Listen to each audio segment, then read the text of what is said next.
Okay, today is the 15th of August, and we are on the 35th chapter of the Samyutta Nikaya, Salayatana Samyutta. Now we come to Sutta 35.240. The Buddha said, monks, in the past, a tortoise was searching for food along the bank of a river one evening. On that same evening, a jackal was also searching for food along the bank of that same river. When the tortoise saw the jackal in the distance searching for food, it drew its limbs and neck inside its shell and passed the time keeping still and silent. The jackal had also seen the tortoise in the distance searching for food, so he approached and waited close by, thinking, when this tortoise extends one or another of its limbs or its neck, I will grab it right on the spot, pull it out and eat it. But because the tortoise did not extend any of its limbs or its neck, the jackal, failing to gain access to it, lost interest in it and departed. So too monks, Mara, the evil one, is constantly and continually waiting close by you, thinking, perhaps I will gain access to him through the eye, or through the ear, or through the nose, or tongue, or body, or mind. Therefore, monks, dwell guarding the doors of the sense faculties. Having seen a form with the eye, do not grasp its signs and features, since if you leave the eye faculty unguarded, evil and unwholesome states of covetousness and grief might invade you. Practice the way of its restraint. Guard the eye faculty. Undertake the restraint of the eye faculty. Similarly, having heard a sound with the ear, smelled an odor with the nose, severed a taste with the tongue, felt a tactile object with the body, cognized a thought, do not grasp its features and signs, since if you leave the faculties unguarded, evil and unwholesome states of covetousness and grief might invade you. Practice the way of its restraint. Guard the faculties. Undertake the restraint of the faculties. When monks, you dwell guarding the doors of the sense faculties, Mara, the evil one, failing to gain access to you, will lose interest and depart, just as the jackal departed from the tortoise. Drawing in the mind's thoughts, as a tortoise draws its limbs into its shell, independent, not harassing others, fully quenched, a monk would not blame anyone. That's the end of the sutta. So this is a very interesting sutta. So this tortoise was walking along the banks of the river looking for food. Suddenly he saw this jackal. Jackal is something like a bigger fox, something like a wild dog. And he was also looking for food, and this tortoise would be a good food for this jackal. So the tortoise quickly withdrew its four limbs and its neck inside the shell and dare not come out. So this jackal was waiting and waiting and waiting for him. If any of the limbs or the head comes out, he was thinking he would bite it and grab it out and eat it up, but the tortoise dare not come out. So after some time he got tired and he left. So the Buddha says in the same way, Mara is waiting to catch us at the six sense doors. If we come out of our domain, out of our territory, then we will get caught by Mara. In some other sutta, the Buddha says that our territory, we should only be at the four objects of Satipatthana.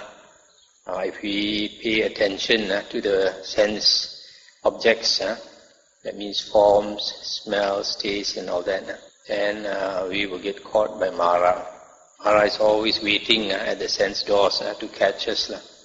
So we have to be very careful. That's why the Buddha says, don't observe the signs and the details of whatever you see or hear or smell, etc. So then you won't get interested in it, won't get caught. So that's a good warning. The next sutta is another famous sutta, simile of the law, 35.241. On one occasion, the Blessed One was dwelling at Kosambi on the bank of the river Ganges. The Blessed One saw a great log being carried along by the current of the river Ganges. And he addressed the monks thus, "Do you see, monks, that great log being carried along by the current of the river Ganges?" "Yes, Venerable Sir."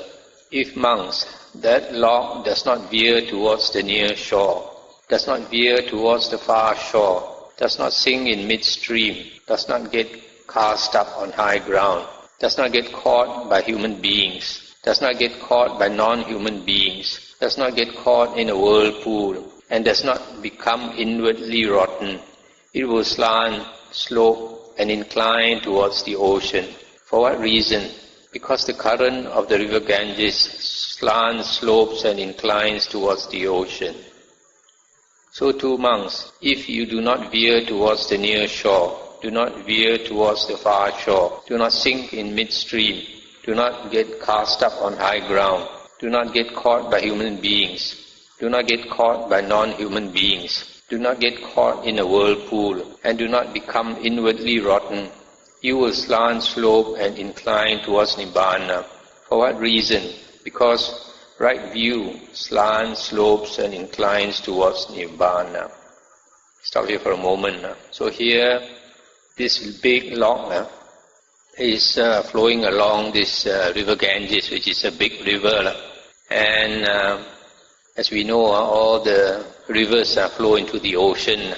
So this river water is bringing the log towards the ocean.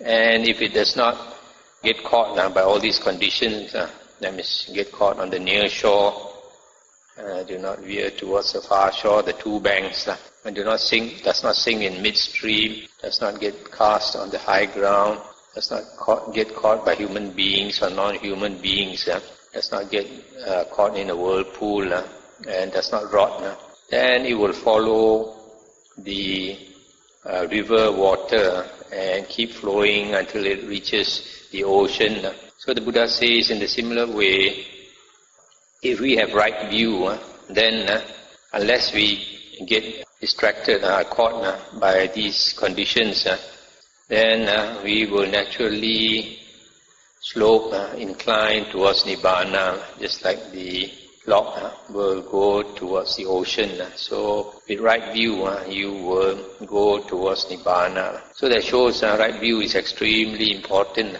If you don't have right view, you have no chance of going towards Nibbana. So we always like to stress that right view is extremely important. And right view we know from the Majjhima Nikaya Sutta 43, there are two conditions for right view. One is the voice of another.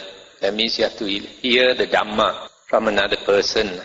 You cannot get right view by yourself. It must be with the help of somebody teaching you the Dhamma. And the second condition is proper attention. You pay proper attention, full attention. Then only you can achieve right view.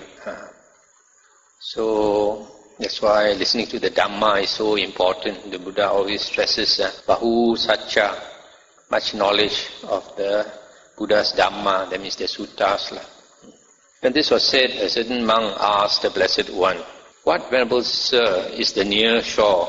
What is the far shore? What is sinking in midstream? What is getting cast up on high ground? What is getting caught by human beings? What is getting caught by non-human beings? What is getting caught in a whirlpool? What is inward rottenness?" And the Buddha said, "Monk, the near shore, this is a designation for the 6 internal sense bases, that means the 6 sense organs.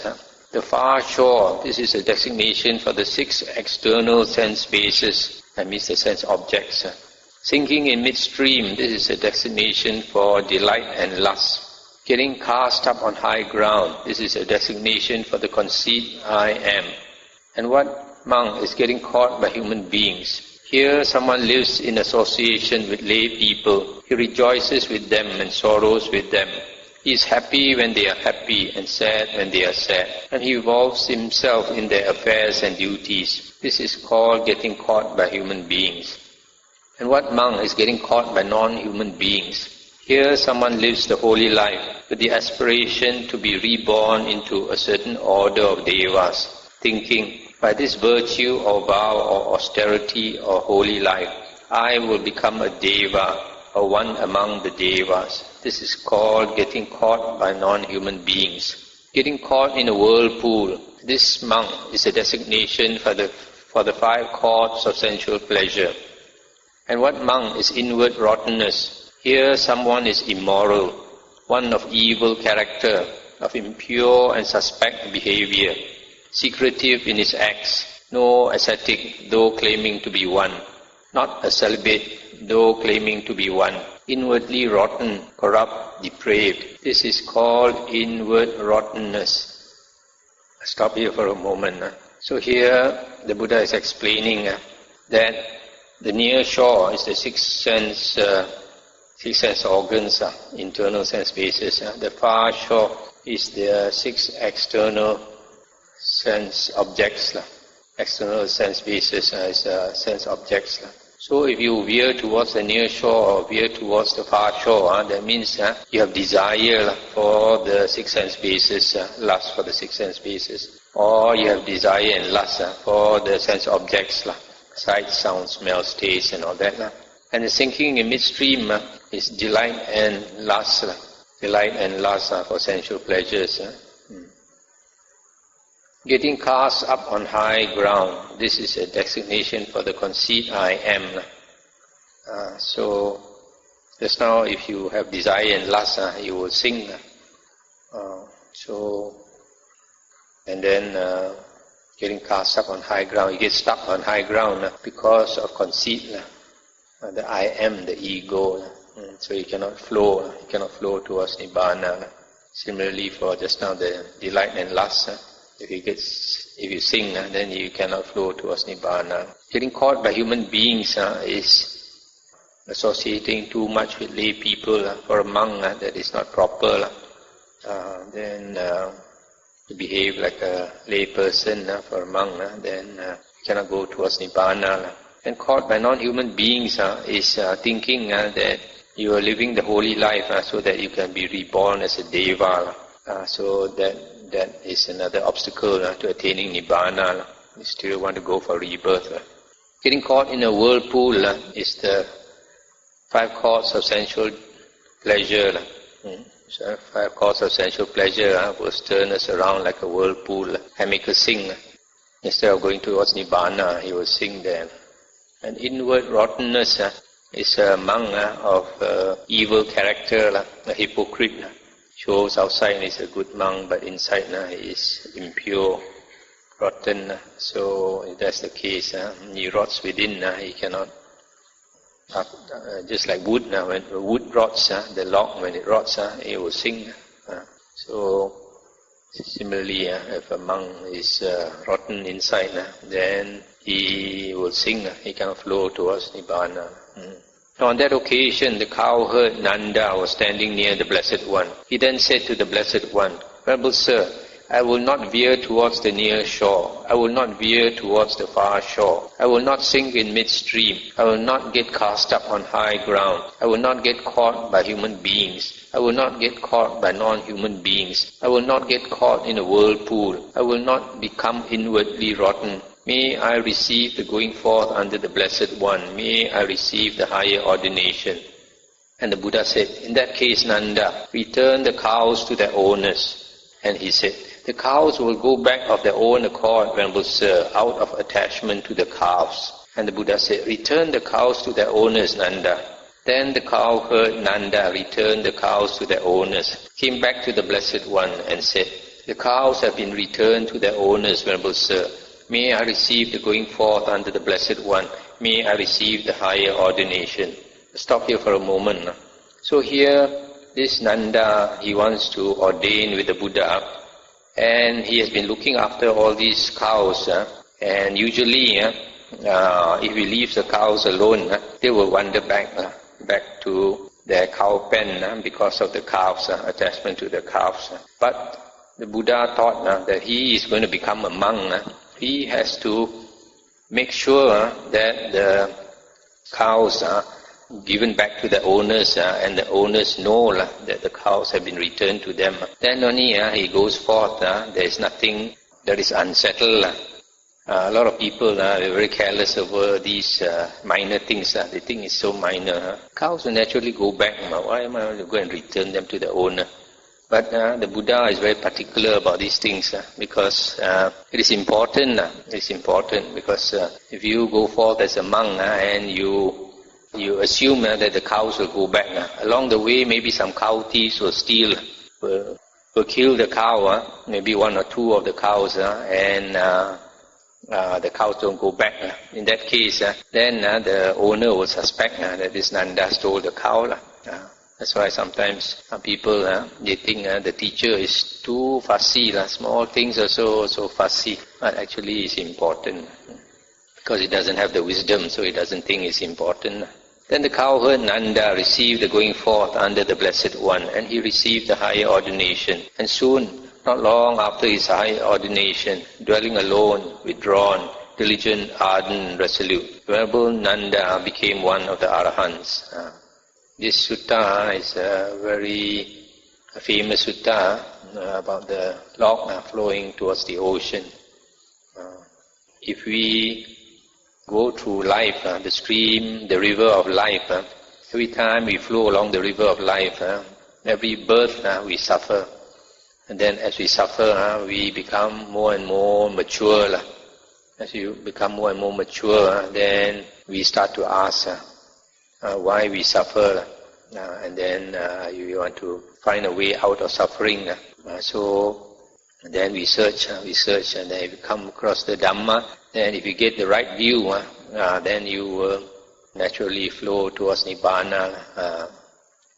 So unless these obstacles, there are several obstacles mentioned here. Don't veer towards the near shore, don't veer towards the far shore, don't sink in the midstream or get cast on high ground, etc. Okay, the next sutta is 35.243. On one occasion, the Blessed One was dwelling among the Sakyans at Kapilavatthu in Nigroda's park. On that occasion, a new assembly hall had just been built for the Sakyans of Kapilavatthu, and it had not yet been inhabited by any ascetic or Brahmin or any human being at all. Then the Sakyans of Kapilavatthu approached the Blessed One, paid homage to him, sat down to one side and said, Venerable Sir, a new council hall has just been built for the Sakyans of Kapilavatthu, and it has not yet been inhabited by any ascetic or Brahmin or by any human being at all. Venerable Sir, let the Blessed One be the first to use it. When the Blessed One has used it first, then the Sakyans of Kapilavatthu will use it afterwards. That will lead to their welfare and happiness for a long time. Stop here for a moment. The Buddha is a Sakyan, belongs to the Sakya clan. These Kapilavatthu, these people are all related to him. So they had just built a hall and not yet used. They wanted him to use it first. Then after that, they will use it. So from here, some people, they follow this tradition. Sometimes they buy a new house. They invite some monk to go and stay first. I've had that experience. But sometimes these people, they think monks are very ascetic. They invite the monk to the house and then they just provide a mat. Expect him to sleep on the cold floor. Young monk maybe boleh lah, old monk susah. The Blessed One consented by silence. Then when the Sakyans understood that the Blessed One had consented, they rose from their seats, and after paying homage to the Blessed One, keeping him on their right, they went to the new assembly hall. They covered it thoroughly with mats, prepared seats, put out a large water jug, and hung up an oil lamp. Then they approached the Blessed One and informed him of this, adding, Let the Blessed One come at his own convenience. Then the Blessed One dressed, and taking bowl and robe, went together with the Sangha of monks to the new assembly hall. After washing his feet, he entered the hall and sat down against the central pillar facing east. The monks too, after washing their feet, entered the hall and sat down against the western wall facing east, with the Blessed One in front of them. The Sakyans of Kapilavatthu too, after washing their feet, entered the hall and sat down against the eastern wall facing west with the Blessed One in front of them. Stop here for a moment. So here you see the Buddha sat facing east. In yoga, it is recommended that when we meditate, we face the east. So here also you notice the Buddha faces the east. Just like we meditate, we face the east. So the monks sat behind the Buddha, and the lay people sat facing the Buddha. The Blessed One then instructed, exhorted, inspired and gladdened the Sakyans with the Dhamma talk through much of the night, after which he dismissed them, saying, "The night has passed, Gautamas. You may go at your own convenience." Stop here for a moment. You see, he called them Gautamas because they are the same clan as him. He's also a Gautama. "Yes, Venerable Sir," they replied. Then they rose from their seats, and after paying homage to the Blessed One, keeping him on their right, they departed. Then not long after the Sakyans of Kapilavatthu had left, the Blessed One addressed the Venerable Mahamoggallana thus: "The Sangha of monks is free from sloth and torpor, Moggallana. Give a Dhamma talk to the monks. My back is aching, so I will stretch it." "Yes, Venerable Sir," the Venerable Mahamoggallana replied. Then the Blessed One prepared his outer robe, folded in four, and lay down on his right side in the lion's posture, with one foot overlapping the other, mindful and clearly comprehending, after noting in his mind the idea of rising. Stop here for a moment. So here you see the Buddha took his outer robe, this one that we wear, and folded it in 4 layers, and he lay down on the right side in the lion's posture. Thereupon the Venerable Mahamoggallana addressed the monks thus: "Friends, monks." "Friend," those monks replied. The Venerable Mahamoggallana said this: "I will teach you, friends, an exposition on the corrupted and the uncorrupted. Listen to it and attend closely. I will speak." "Yes, friend," those monks replied. The Venerable Mahamoggallana said, "How, friends, is one corrupted? Here, having seen a form with the eye, a monk is intent upon a pleasing form, and repelled by a displeasing form. He dwells without having set up mindfulness of the body, with a limited mind, and he does not understand as it really is that liberation by mind, liberation by wisdom, wherein those evil, unwholesome states cease without remainder. Similarly, having heard a sound, having smelled an odor, etc., he is intent upon a pleasing phenomena and repelled by a displeasing phenomena. He dwells without having set up mindfulness of the body with a limited mind, and he does not understand as it really is that liberation by mind, liberation by wisdom, wherein those evil, unwholesome states cease without remainder. This is called, friends, a monk who is corrupted amidst forms, cognizable by the eye, corrupted amidst sounds, cognizable by the ear, corrupted amidst odors, cognizable by the nose, corrupted amidst taste, cognizable by the tongue, corrupted amidst touch or tactile objects, cognizable by the body, corrupted amidst thoughts, cognizable by the mind. When a monk dwells thus, if Mara approaches him through the eye, Mara gains access to him, Mara gets a hold on him. If Mara approaches him through the ear, or through the nose, tongue, body and mind, Mara gains access to him, Mara gets a hold on him. Stop here for a moment. So here the Buddha says, one who is corrupted by forms, sounds, smells, taste, touch and thoughts. He is moved by them, corrupted by them. That means if it's pleasing, he attaches to it. If it's displeasing, then he feels aversion for it. Suppose, friends, there is a shed made of reeds or of grass, dried up, desiccated, past its prime. If a man approaches it from the east with a blazing grass torch, or from the west, from the north, from the south, from below or from above, whichever way he approaches it, the fire gains access to it. The fire gets a hold on it. So too, friends, when a monk dwells thus, if Mara approaches him through the eye, to the ear, nose, tongue, body and mind, Mara gains access to him. Mara gets a hold on him. When a monk dwells thus, forms overwhelm him. He does not overwhelm form. Sounds overwhelm him. He does not overwhelm sounds.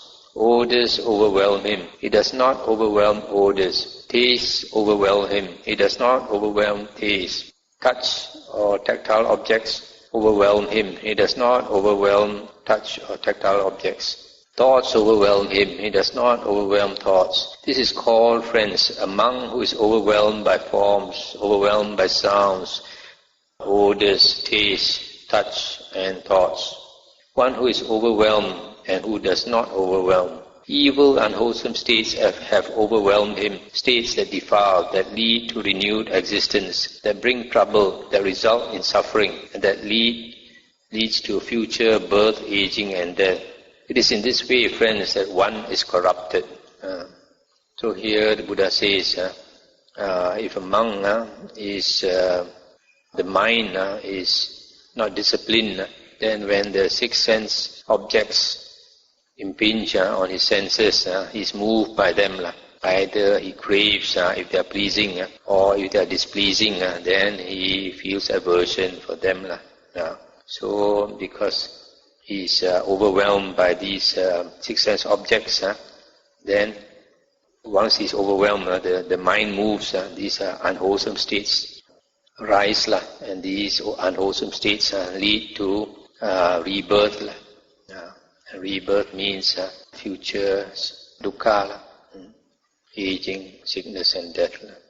And how, friends, is one uncorrupted? Here, having seen a form with the eye, a monk is not intent upon a pleasing form, and not repelled by a displeasing form. He dwells, having set up mindfulness of the body, with a measureless mind, and he understands as it really is, that liberation by mind, liberation by wisdom, wherein those evil, unwholesome states cease without remainder. Similarly, having heard a sound with the ear, smelt an odor, tasted a taste, etc., he is not intent upon a pleasing sense object, and not repelled by a displeasing sense object. He dwells, having set up mindfulness of the body with a measureless mind, and he understands as it really is, that liberation by mind, liberation by wisdom, wherein those evil, unwholesome states cease without remainder.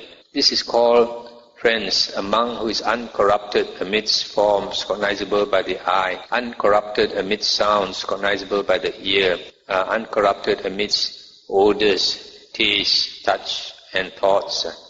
When a monk dwells thus, if Mara approaches him to the eye, Mara fails to gain access to him. Mara fails to get a hold on him. Similarly, if Mara approaches him to the ear, nose, tongue, body and mind, Mara fails to gain access to him. Mara fails to get a hold on him.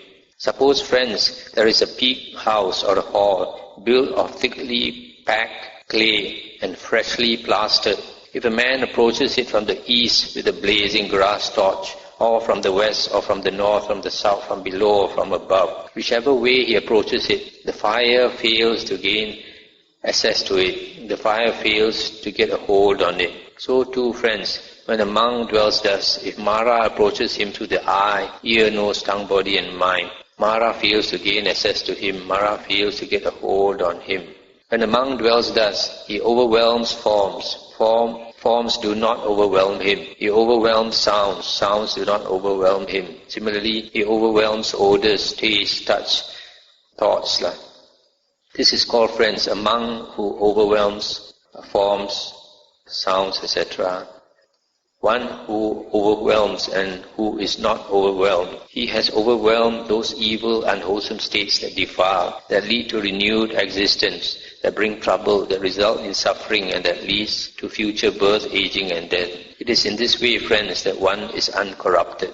Stop here for a moment. So here you see, remember Mahamoggallana says, one who is uncorrupted, when he is contacted by these six sense objects, he is not intent upon a pleasing object or repelled by a displeasing object. He dwells, having set up mindfulness of the body with a measureless mind. With a measureless mind, that means his mind is very well developed. He has very high concentration. A monk with a very high concentration, with a very strong concentration. The mind is like a rock, not easily shaken. So these external sense objects cannot move him, because he dwells within the mind most of the time. So he has his foundation inside is very strong, so not easily shaken. In the first case, the person who is undeveloped in the mind, then his mind is easily moved. So the simile given is you have a shed made of dried reeds and grass and all that. If a man comes with a blazing torch, with a fire, you will easily catch fire. In the second case, the mind that does not move is like a house built of clay and freshly plastered. You bring fire to it also, you cannot burn the clay. Then the Blessed One got up and addressed the Venerable Mahamoggallana thus: Good Moggallana, you have spoken well to the monks the exposition on the corrupted and the uncorrupted. This is what the Venerable Moggallana said. The teacher approved. Elated, those monks delighted in the Venerable Mahamoggallana's statement. That's the end of the sutta. So here you see the Buddha went to this hall to stay for the night because he was invited by the Sakyans. And then he gave a talk to them. After the talk, it must be getting late, so they went back maybe about 10 or 11 at night. And then the Buddha said, the monks are all still very alert. They don't have sloth and torpor. So he asked Venerable Moggallana to give a talk to them. So Venerable Moggallana gave this talk. See how Buddha and his disciples, they really value the Dhamma. So even though many of them are already Arahants, they still like to discuss Dhamma. The next sutta is 35.244. Buddha said, monks, when a monk understands as they really are the origin and the passing away of all states whatsoever that entail suffering, then sensual pleasures have been seen by him in such a way that as he looks at them, sensual desire, sensual affection, sensual infatuation, and sensual passion do not lie latent within him in regard to sensual pleasures. Then he has comprehended a mode of conduct and manner of dwelling in such a way that as he conducts himself thus, and as he dwells thus, evil and unwholesome states of covetousness and grief do not flow in upon him. Stop here for a moment. This covetousness and grief, as I have explained before, if you have desire and lust for sensual pleasure, then you want to covet it, you want to possess it. And then if you fail to possess it, then grief will flow in on you. So that's why these two states, covetousness and grief. And how monks does a monk understand as they really are the origin and passing away of all states whatsoever that entail suffering? Such is body, such its origin, such its passing away. Such is feeling, such its origin, such its passing away. Such is perception, such its origin, such its passing away. Such is volition, such its origin, such its passing away. Such is consciousness, such its origin, such its passing away. It is in such a way that a monk understands as they really are the origin and passing away of all states whatsoever that entail suffering. I'll stop here for a moment. So here the Buddha is saying, if you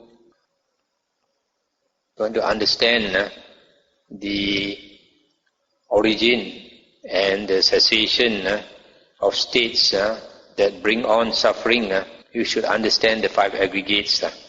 It's a bit surprising because this chapter is the sixth sense basis. Salayatana is a chapter concerning the six sense basis. But instead of saying that you should understand the six sense basis, here he says you have to understand the five aggregates, because the five aggregates, in the definition of suffering, the Buddha says, in brief, the five aggregates of attachment are suffering. So the origin of suffering basically is in these five aggregates: body, feeling, perception, volition, and consciousness. So to understand suffering, you have to understand the 5 aggregates, the origin of the 5 aggregates and the cessation or passing away of the 5 aggregates. And how monks are sensual pleasures seen by a monk in such a way that as he looks at them, sensual desire, sensual affection, sensual infatuation, and sensual passion do not lie latent within him in regard to sensual pleasures. Suppose there is a charcoal pit deeper than a man's height, filled with glowing coals, without flame or smoke. A man would come along wanting to live, not wanting to die, desiring happiness and averse to suffering. Then 2 strong men would grab him by both arms and drag him towards the charcoal pit. The man would wriggle his body this way and that. For what reason?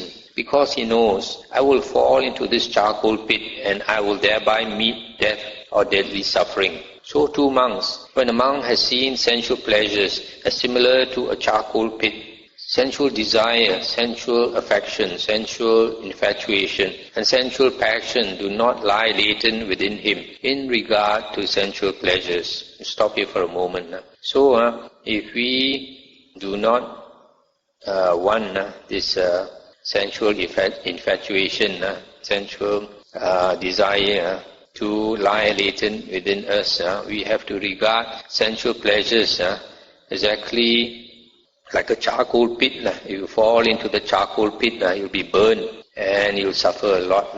So if you understand this, then you know the danger of sensual pleasures. A lot of young people, they don't know.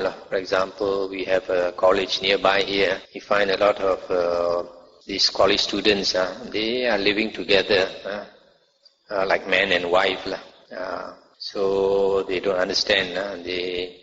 One day, then the girl gets pregnant, then a lot of suffering will come because they don't realize this danger of sensual pleasures, this charcoal pit. Sometimes you see in the newspaper, some baby is born and they just throw it somewhere. And how has a monk comprehended a mode of conduct and manner of dwelling in such a way that as he conducts himself thus, and as he dwells thus, evil, unwholesome states of covetousness and grief do not flow in upon him.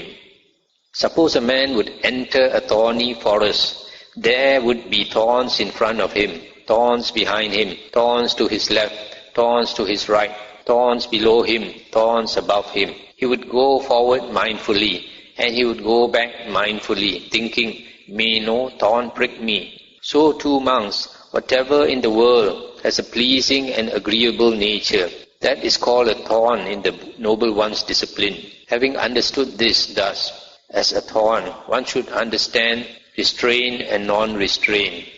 Stop here for a moment. So here, people who don't understand the Dhamma, whenever there is something to enjoy in the world, like sensual pleasures, etc., then we quickly want to enjoy it.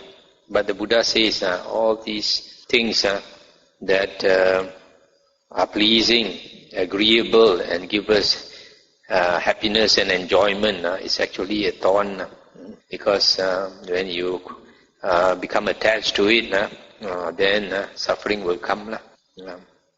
Either because it's impermanent or you cannot get it.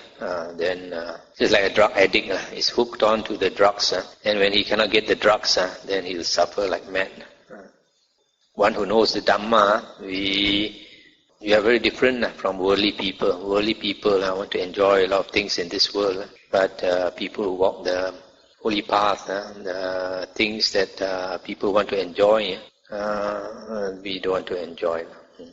And how monks is there non-restraint? Here, having seen a form with the eye, or a body with the eye, a monk is intent upon a pleasing form, and repelled by a displeasing form. He dwells without having set up mindfulness of the body, with a limited mind, and he does not understand as it really is, that liberation by mind, liberation by wisdom, wherein those evil, unwholesome states cease without remainder. Similarly, having heard a sound with the ear, having smelt an odor, tasted a taste, etc., he is intent upon a pleasing sense object, and repelled by a displeasing one.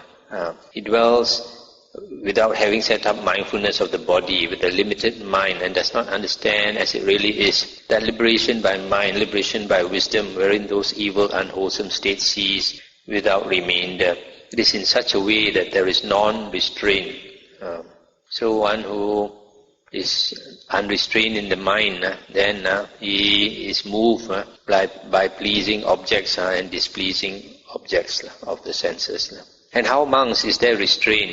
Here, having seen a form with the eye, a monk is not intent upon a pleasing form and not repelled by a displeasing form. He dwells, having set up mindfulness of the body with a measureless mind, and he understands as it really is, that liberation by mind, liberation by wisdom, wherein those evil, unwholesome states cease without remainder.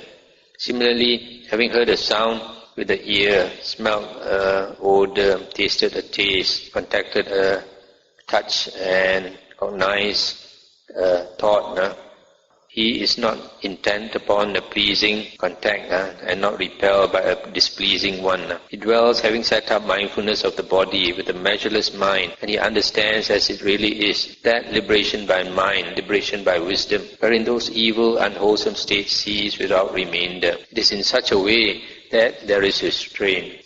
And monks, a monk is conducting himself and dwelling in such a way, if occasionally, due to a lapse of mindfulness, evil, unwholesome memories and intentions connected with the fetters arise in him.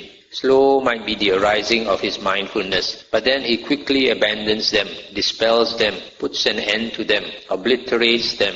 Suppose a man lets 2 or 3 drops of water fall onto an iron plate, heated for a whole day. Slow might be the falling of the water drops, but then they would quickly vaporize and vanish. So too, when a monk is conducting himself and dwelling in such a way, slow might be the arising of his mindfulness, but then he quickly abandons them, dispels them, puts an end to them, obliterates them. Thus a monk has comprehended a mode of conduct and manner of dwelling in such a way that as he conducts himself and as he dwells thus, evil, unwholesome states of covetousness and grief do not flow in upon him. When a monk is conducting himself thus and dwelling thus, kings or royal ministers, friends or colleagues, relatives or kinsmen might invite him to accept wealth, saying, "Come, good man, why let those saffron robes weigh you down? Why roam about with a shaven head and a begging bowl? Come, having returned to the lower life, enjoy wealth and do meritorious deeds." Indeed, monks, when that monk is conducting himself thus and dwelling thus, it is impossible that he will give up the training and return to the lower life. So if a monk is practicing well, he's not moved by sense objects, then even if he's persuaded to disrobe, he will never disrobe. Suppose monks that when the river Ganges slants, slopes and inclines towards the east, a great crowd of people would come along bringing a shovel and basket, thinking, "We will make this river Ganges slope, slant and incline towards the west." What do you think, monks? Would that great crowd of people be able to make the river Ganges slant, slope and incline towards the west? No, Venerable Sir. For what reason? Because the river Ganges slants, slopes and inclines towards the east, and it is not easy to make it slant, slope or incline towards the west. That great crowd of people would only reap fatigue and vexation. So too, monks, when a monk is conducting himself thus and dwelling thus, kings or royal ministers, friends or colleagues, relatives or kinsmen might invite him to accept wealth, but it is impossible that he will give up the training and return to the lower life. For what reason? Because for a long time his mind has slanted, sloped and inclined towards seclusion. Thus it is impossible that he will give up the training and return to the lower life.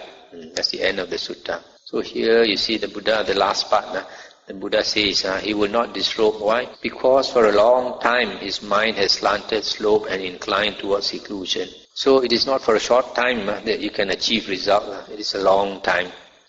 So if a monk practices, and then because the practice of the holy life is very difficult to progress. Year by year, you make small progress, make small progress. Then after many years, then you have progressed quite a lot, because the Buddha says that the spiritual path, the holy path, inclines, slopes gently. It does not suddenly slope, just like ocean. When you walk into the ocean, the sea, you walk, the ocean becomes gradually deeper and deeper and deeper. It does not get suddenly deep. So in the same way, when we practice the holy path, we progress little by little, not suddenly we get enlightened. This sutta is saying that if we are moved by sensual contacts, this sense contacts, then move means either we crave for pleasing sense objects or repel, feel aversion for displeasing sense objects. And that's because the mind is not strong, not concentrated, so it is easily moved.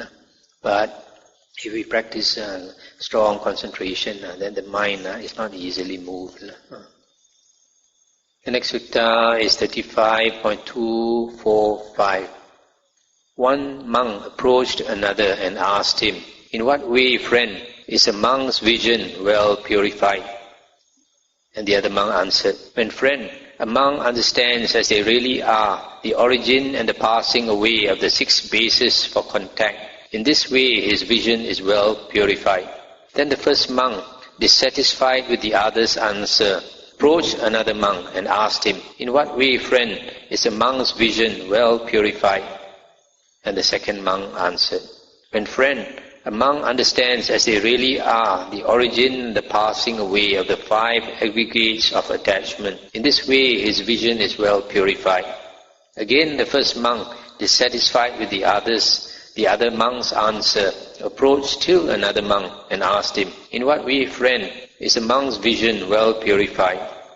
And the third monk answered, "When friend, a monk understands as they really are the origin and the passing away of the 4 great elements. In this way his vision is well purified." Again the first monk, dissatisfied with the other monk's answer, approached still another monk and asked him, "In what way, friend, is a monk's vision well purified?" And the other monk said, "When friend, a monk understands as it really is, whatever is subject to origination is all subject to cessation. In this way his vision is well purified." Then the first monk, dissatisfied with the other's answer, approached the Blessed One, reported everything that had happened, and asked, "In what way, Venerable Sir, is a monk's vision well purified?" Stop here for a moment. So this monk, he asked 4 different monks, and they gave him 4 different answers. One told him that you have to understand the 6 bases of contact, and then your vision and your knowledge, seeing and knowing, is purified. The second monk says you have to understand the 5 aggregates of attachment. The third monk says the 4 great elements. And the fourth monk says you have to understand dependent origination. And then the Buddha answered this monk, "Monk, suppose there was a man who had never before seen a Kimsuka tree. He might approach a man who had seen a Kimsuka tree and ask him, 'Sir, what is a Kimsuka tree like?' The other might answer, 'Good man, a Kimsuka tree is blackish, like a charred stump.' On that occasion, a Kimsuka tree might have been exactly as that man had seen it. Then that man, dissatisfied with the other's answer, might approach another man who had seen a Kimsuka tree and ask him, 'Sir, what is a Kimsuka tree like?' The other might answer, 'Good man, a Kimsuka tree is reddish, like a piece of meat.' On that occasion, a Kimsuka tree might have been exactly as that man had seen it. Then that man, dissatisfied with the other's answer, might approach still another man who had seen a Kimsuka tree and ask, 'Sir, what is a Kimsuka tree like?' The other might answer, 'Good man, a Kimsuka tree has strips of bark hanging down and burst spots like an acacia tree.' On that occasion, a Kimsuka tree might have been exactly as that man had seen it. That man, dissatisfied with the other's answer, might approach still another man who had seen a Kimsuka tree and ask, 'Sir, what is a Kimsuka tree like?' The other might answer, good man, Kimsuka tree has plenty of leaves and foliage and gives abundant shade like a banyan tree. On that occasion, a Kimsuka tree might have been exactly as that man had seen it. So too, monk, those superior men answered as they were disposed in just the way their own vision had been purified. Stop here for a moment. So this Kimsuka tree, depending on different times, it would look different. The first case, somebody has burned the tree, so it looked like a charred stump. So because that man saw it when it was burned, so he described it as a charred stump, which is exactly what he saw. It's not lying. And another person said the Kimsuka tree is reddish, like a piece of meat. Maybe when the Kimsuka tree was young, it was reddish. So he saw it at that time, it was actually reddish. So similarly for the other two, when they saw it, it was like that, so they answered in that way. So the Buddha says, those 4 men you asked, actually, I think they were arahants, and they had attained to arahanthood by contemplating 4 different things. So they describe what they knew best.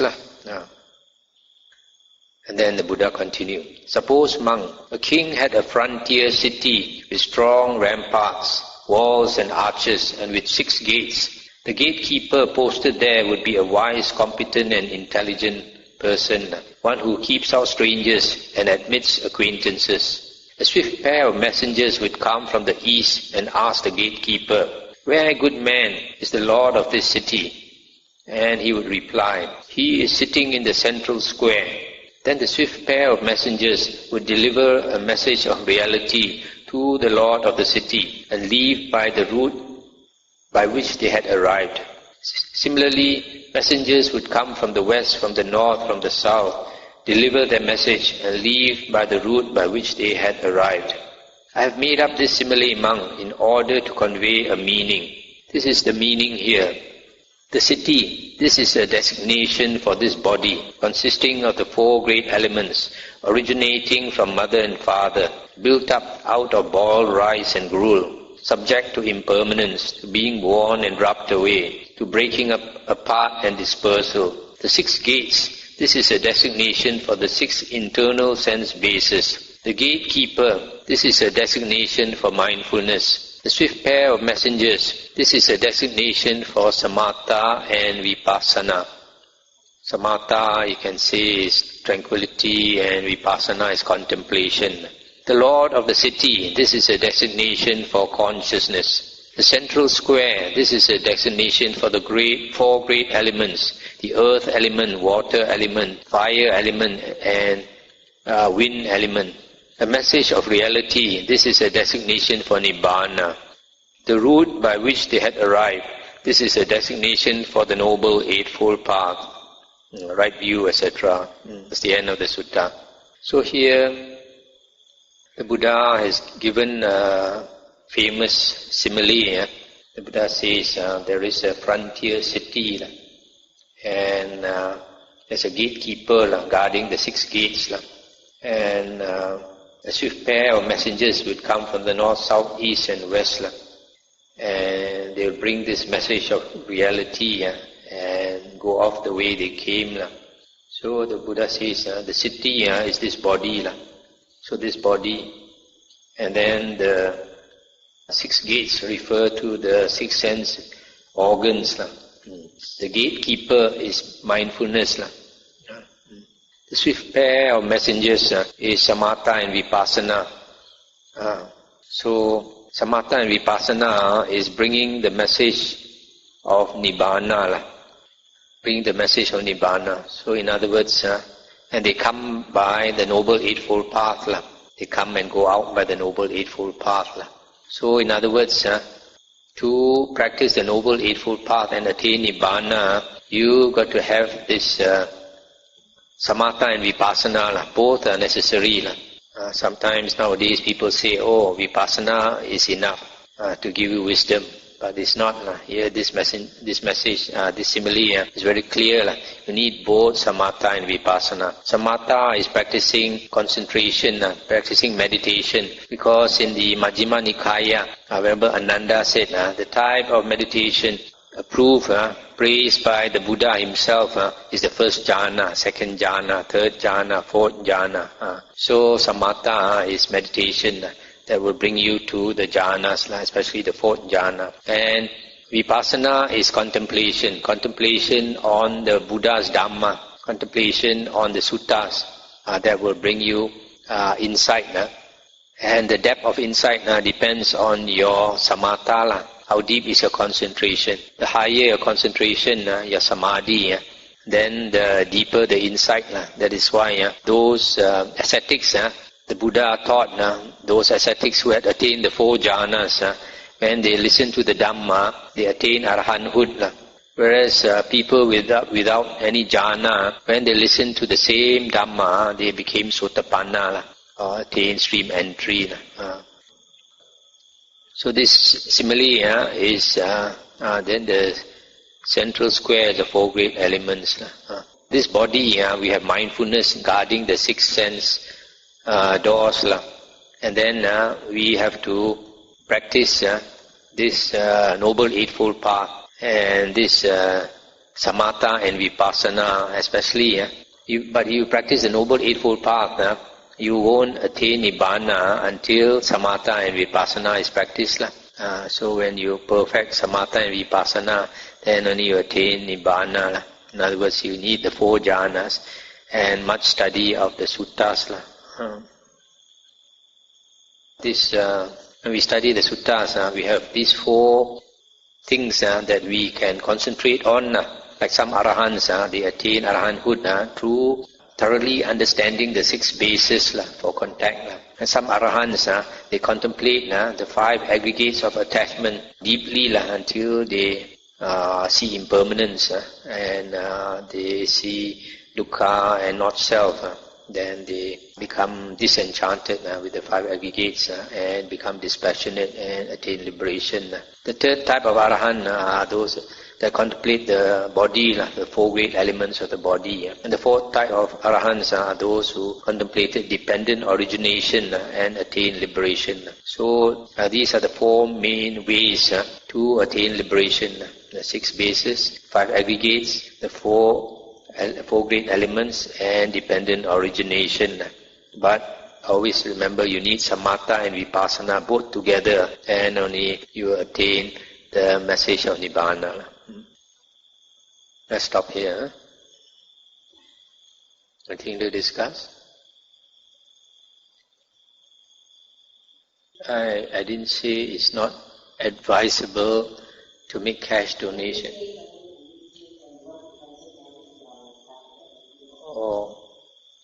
Because in a sutta, the Buddha said that if we want to make merit for our departed relatives, they can only get it if they are reborn in the ghost realm. If they are reborn in the other four realms, namely heaven or human realm or animal or hell realm, then they would not be able to get it. Only ghosts can get it. Although the Buddha did not say why, I guess it's because only ghosts can come back to visit us. My opinion, it's my personal opinion, is that ghosts need two things foremost. Most important to ghosts is food, and secondly is clothing. Food, I think everybody agrees. Clothing, because a few years ago I was in Australia and I spent the Vasa there, and it was winter, and a Thai lady said that at night she would hear this ghost crying, and then she saw this young male ghost and female ghost, and they were shivering because it was winter. So I think they were asking for help. So he went to the monastery, he donated food and he donated robes and transferred the merit to them. It's surprising, I mean, like her, probably they come to her because they know that they can get help from her. If they go to, they don't simply go to anybody. If they go to a Christian may not know what to do. So if you want to donate cash, it's also alright. You can inform the relative that you've done this donation so that the monastery, you see, for example, you give cash to a monastery, but before you give, it's best to inform your departed relative beforehand, so that they are expecting the merit. Then also tell them that this money, the monastery can use it in any way. So in the same way, the blessing from that offering, you transfer to your relative so that they can get what they like, what they need. You mean funeral? It would seem like when you offer and you burn, they can get it. Only thing is if you burn like paper stuff, then they get paper stuff. A lot of things that people burn is not necessary. For example, people burn paper cars. They don't need cars. They can fly faster than the car. I guess they can get it also. You see, everything in the world is mind-made. And the Buddha said that when we do this merit, our departed relatives will get it. The Buddha didn't say any old ghost will get it. Our departed relatives can get it because they are waiting for you to do merit for them. So when you do it, then they believe that they get it. This belief is very important. Like a person under hypnosis, we tell him something and he believes it's real to him. Just like in our dream. In our dream, we dream maybe we are stabbed. Actually, we feel like somebody stabbed us, even in the dream. Somebody slapped you. In the dream also, you feel the slap. It's only when you wake up only then you realize it's not real. So in the same way, because our relative is waiting for that merit, so when you do it, they actually believe that they get it. But some other ghost who's not your relative, they don't come near to you to expect this merit.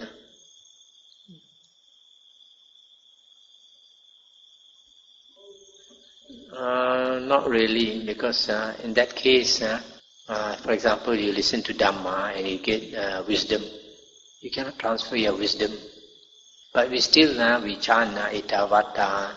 Actually, the chanting is not telling them that we transfer merit to them. The chanting is saying, Anumodan, to rejoice. May you rejoice in the goodness of this, what we are doing. So when we think of them like this, then they know that we think of them, so they are happy. As far as I know, in the suttas, there is no Peta known to come to listen to the Dhamma. It might be in later books, not in the original suttas. Because I would think that being in the woeful plains of rebirth like a ghost, their mind is very agitated and they cannot listen to the Dhamma. Even human beings, there are some that already find it difficult to listen to the Dhamma. So how can a ghost listen to the Dhamma? I don't think so. I don't believe that a ghost can listen to a Dhamma and become a Sotapanna. Devas can. Yeah, commentary or some later editions, like for example Khuddaka Nikaya. Then many of the books in the Khuddaka Nikaya and later books, Xiao Pu. Okay, come and transfer merit.